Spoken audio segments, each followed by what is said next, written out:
Where are you going today, Darth? To a sailboat. Yeah, where's the frying pan? In the frying pan place. It's not in the frying pan place. Right, if you can find it, I'll give you £2. £2. How long are you going to stay for? We're only going for the weekend. Also just realised we don't have any plates, any cups, nothing. We've got nothing on Esperance.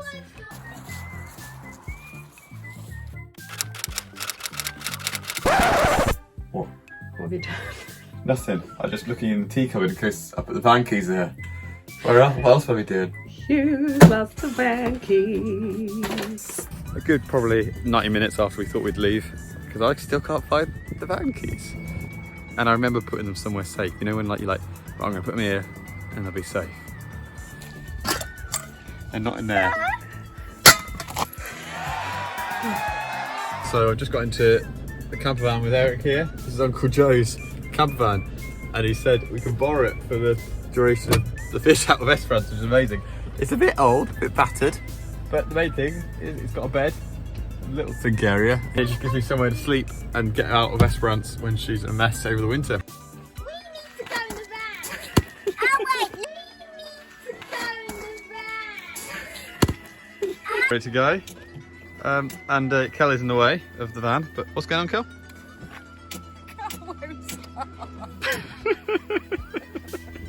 Yay! M40 South, on it. It's great, I get absolute peace and quiet for the next 4 hours.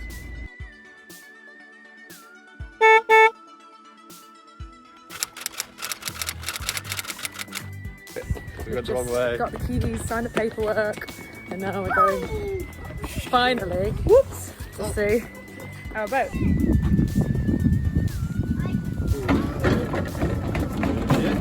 Excited.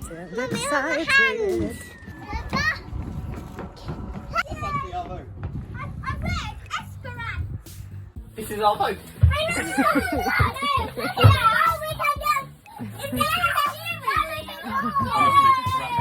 We've just bought a boat. Thank you to Uncle Phil for lending us the money. Yeah, it's his boat technically. He has invested in us, and Oh, fuck. we now own this boat that's going to take us on an awesome adventure. Well, this is where Dad has to work, and I think that's for activities. This is Mummy and Dad's room. That's where we eat. That's Darcy's room. I know it's really silly, but... And there's... We don't know if it's going to be my room or Eric's room. There's the bathroom. And this is going to be my room. There's my brother Eric. We own a blue water boat. This is going to take us on the best adventure. We're going to go around the world on this bad boy. We've got a lot of work to do, but I don't care about that. This is the project that we've got and taken on, what we needed. Look at this boat, it's so much work. And it's amazing. Don't back out now. Don't. Too late. Don't We signed the paper. We just signed the paperwork.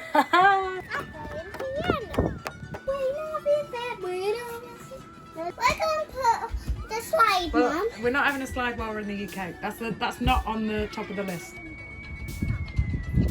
I love this bag.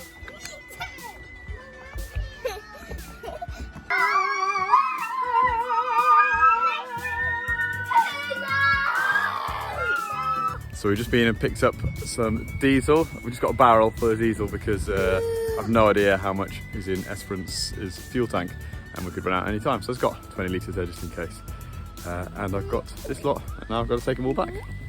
Our first night in the Esperance. Yeah. Oh. First mess in the Esperance. Daddy made. It feels really stable, doesn't it? Yeah. No, look. That was our first night. Hello. How did you sleep? Not great, but bed's comfy. Just there was a little wriggly bus. Not me. Scratch our stainless steel rails, is there?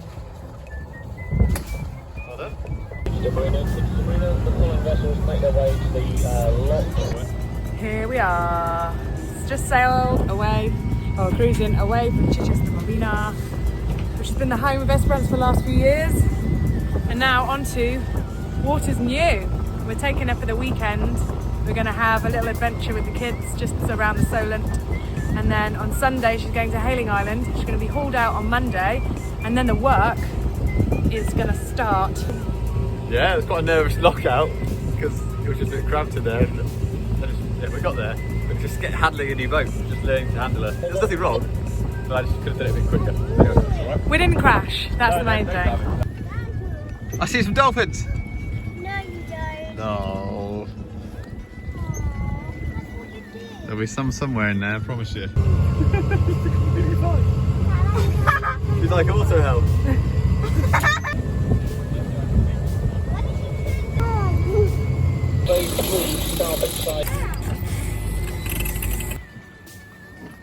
That's where I used to go when I was a kid. I used to play on that beach. Hold on. Hold on, sit down and hold on.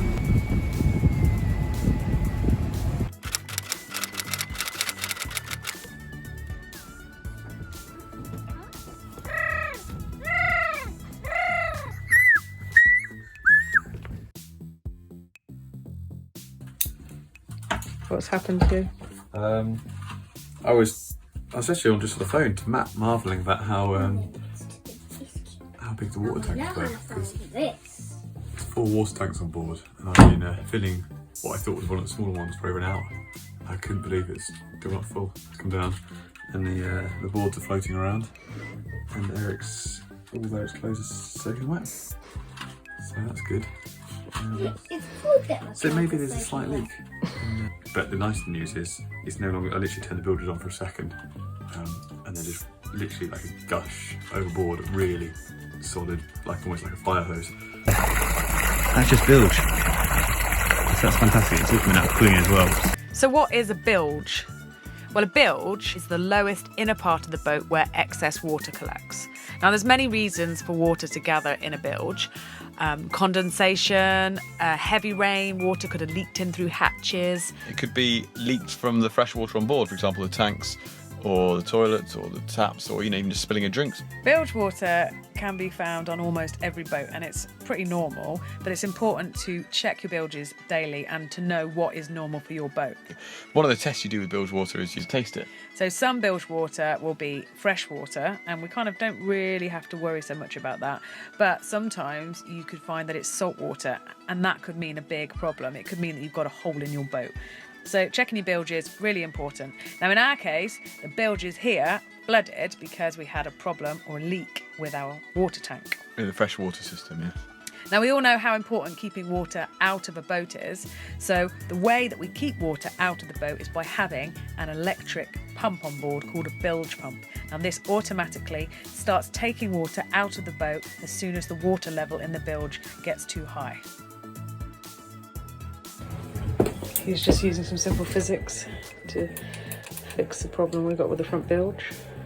So there's 3 bilges on the boat. The survey said one of them didn't work. I didn't know which one it was. It's the forward one. So, because it's like the different compartments. So I just set up a siphon from the front bilge, the forward bilge, to the second one. Physics in action. Oh wow, yeah, it's really filling up. Look at that. A bit drier down here now. This was all pretty full. Tilly was in her bedroom. I had to carry her through with my sea boots on. So the next challenge is this knife. It's the sharpest knife I have, and that plate is the closest thing I've got to a chopping board. And there's some veg. I'm gonna make some egg fried rice on our camp stove on top of the stove. Kids are all in bed, so that's a win. Just had to come and wash Eric's clothes because they were soaking from the boat catastrophe, and the washing machine has eaten my coins and the washing is locked inside. Nice fry up for Cal, bit of egg fried rice, the eggs are about to go in. I did it the wrong way around, it seems to work for me. Anyway, hopefully we can have a bit of a calm after a fairly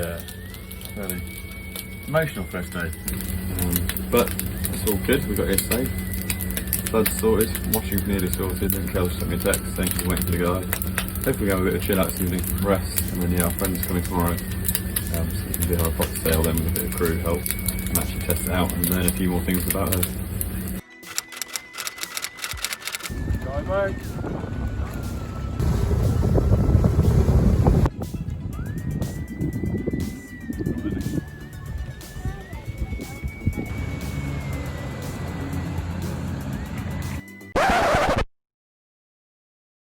What happened next? We didn't actually get any footage of because we were pretty embarrassed. Yeah, we sort of said, should we take a photo? We went, no, we're not telling anyone about this. We're not telling anyone this ever happened because, you know, it's not like we've got qualifications and have been into Cowes at least 100 times before and know exactly what we're doing. We've got into Cowes, it was Springs, Sunday, one of the highest tides of the year, 5 metre tide, and it was very high. We'd phoned a couple hours before and said, yeah, plenty of room, just, you know, radio in when you get there. We did radio in when we got there and suddenly everything was full. And we managed to find a spot at the yacht haven, but it was on the harbour wall. So it was not on the normal pontoons. Shall I just say what normally happens? So normally we'd go into a marina, and what happens in a marina is you have floating pontoons. So you will tie up on the pontoon and you won't even notice the rise and fall of the tide because the pontoon and the boat will go up and down. So when we came in and we tied up to the wall, it looked exactly the same height as the pontoons, and we forgot that it wasn't a pontoon. Yeah, we tied up 4 lines on the boat and we popped off to get some ice cream with the kids and have a bit of a break. We had a nice time. We had a lovely time. We were out for a couple of hours. By the time we arrived back, it was quite Different water level, wasn't there? It's quite a long way back down to the boat. We had to climb down a big ladder. So yeah, basically, massive thanks to Matt and Kate for coming back only after about 25 minutes, half an hour, rather than the 2 hours that we'd left it.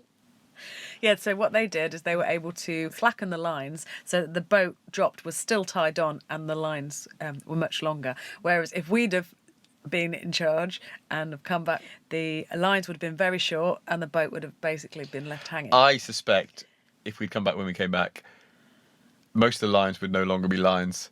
I think maybe one line would still be attached and the boat would have been swinging out in the fairway at the entrance to Cowes Harbour. And one of the busiest Sundays of the year. Maybe the boat would have sunk, to be honest. And the good news is we just confirmed the insurance, I think, that morning, didn't we? So that was lucky, but didn't need it. It's pretty fine. Embarrassing, though, considering what we're supposed to know. But that's how you learn. I think there was definitely an element of lesson learned, which was don't tie up your brand new yacht onto a harbour wall on a spring high tide.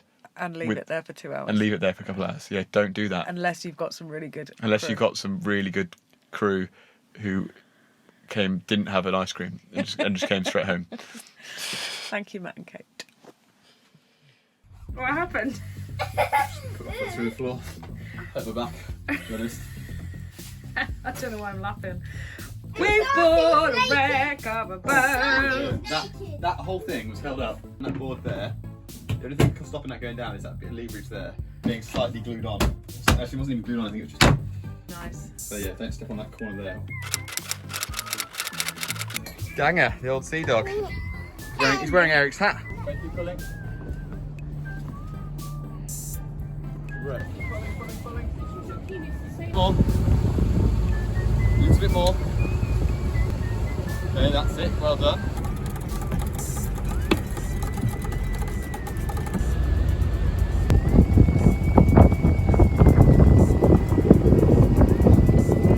Nice up here. I can see the land. So we've just come in. We are mere meters from Hailing Yacht Company. Right there. We've come across from Hasler in Gosport this morning. It's 2 hours before high tide and we're aground. But to be honest, we thought knew this was going to happen because the channel's so shallow here. It wasn't the easiest channel to navigate. It's very sort of basically went coming nice and early, and if we touch the soft mud, we'll just sit there and wait, which is exactly what we've ended up doing. We've been stationary for about 5-10 minutes now. At high tide, there'll be loads and loads of space. But obviously I was keen not to neep ourselves. We're on a rising tide, it was all planned, so we knew it might happen. I never crashed it once. Not once did I crash it. I gave the wheel to him and grounded. You're grounded. Yeah, not going great so far. It's weird now, just packing up all of our stuff. Reality is hitting, it's no longer a sailing holiday. Hugh's now going to be on here and I'm taking the kids home. So just like we started at the beginning of the weekend, we've now lost the keys to the car. I don't know how we keep doing this, we're absolutely useless. This is where we say farewell for a bit. Yeah, so I was just looking around, like all the yards just full of old battered boats. It's like, oh no. Yeah, but then I've got to remember, inside the shed I saw this boat last week and it just looked gorgeous and they worked so hard on it. It was looking really pro. I'll be back on Tuesday. Help you for 48 hours before going home again. So everyone's just left. I'm on my own. It's exciting. It's pretty much high tide, I think about half an hour after now, and it measures 1.1 metres under the keel. And it's spring tide today, 5.5 metre range. Which means we'll be grounding in a metre's time, and there'll still be 4 metres for the water to go down. Amazing. It's going to be a bit nerve-wracking, actually, ours. 4 in the afternoon, and you can see the mud there. The mud has just dug itself straight in like a knife into butter. So it's 4:45. This water is dropping fast. Yeah, that's the stern of the boat. Well in the mud. So we're pretty solidly aground now, but this is quite cool. You can see literally the keel shape, the gouge I would have left several hours ago when we were coming in. A little less shape about where my finger is. So there'll be a load of gouges in the mud from all the places we touched coming in earlier. Yeah, I think that's definitely us as well.